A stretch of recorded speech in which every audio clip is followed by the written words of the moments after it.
I once booked an Airbnb by myself in an area in Arizona that I had a job interview since it was so far from home. I made a short trip out of it. I went with this one specific Airbnb because it was much cheaper than any hotels I could find. It was about half an hour away from where I'd be interviewing for, which was fine with me. It was off some dead-end secluded road and had a nice view of the desert in the backyard. I brought my laptop with me to get work done at my, at the time, current job during the day, so that kept me busy most of the days I was there. I stayed for 3 days. My interview was on the second day that I was there, which was a Tuesday. I would be leaving Friday. So, on Monday, the night before my interview, I was practicing interview questions for this specific company and just generally getting some last-minute knowledge on their firm. I was doing this on my laptop in the living room of the little house, probably around 9 p.m., and there was a tap at the window. I say tap because it wasn't exactly a knock. It sounded more like it could have been someone's finger. My head, of course, swung to the left to look at the window in reaction. I didn't see anyone, but it was also pitch black outside. I was kind of scared to look out the window, but I had to be a man and just do it. And there was no one as far as the eye could see, just darkness. Of course, maybe it could have been a bug hitting the window. We've got some pretty nasty bugs here after all.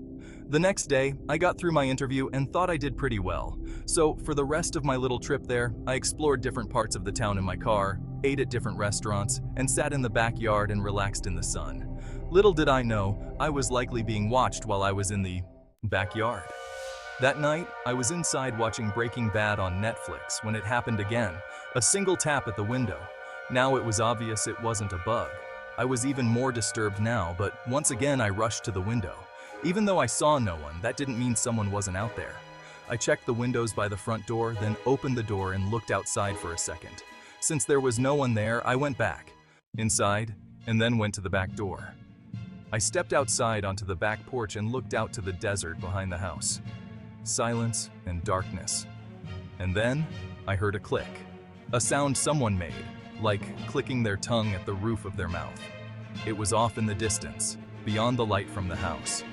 It was out somewhere in that cold desert.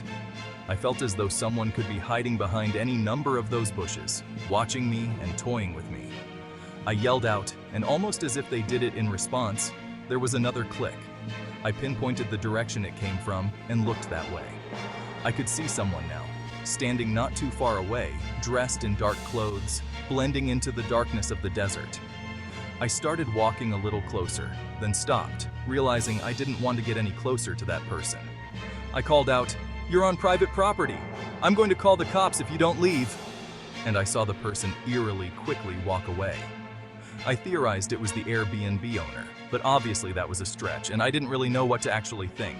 The night following, I was in my bed, on my laptop, watching Breaking Bad again before going to bed.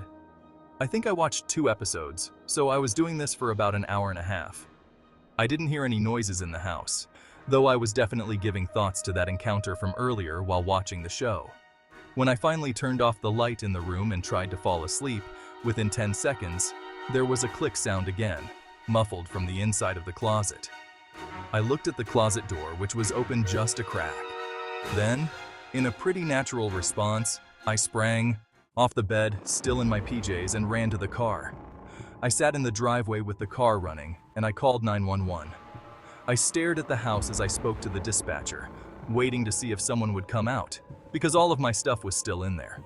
A police car arrived, and upon entering the house, we did a quick investigation of the house together. It was very small, with not many places to hide. Conclusively, I still packed my stuff and left that place that night for a nearby hotel. I contacted both Airbnb and the host, and I was only able to get a partial refund for my stay. I still think it may have been the host of the Airbnb. I mean, who else would have access to the house? There were no signs of forced entry, which leads me to believe whoever it was may have had a key. But maybe I'm wrong. Maybe it was a stranger who snuck in at an opportune time.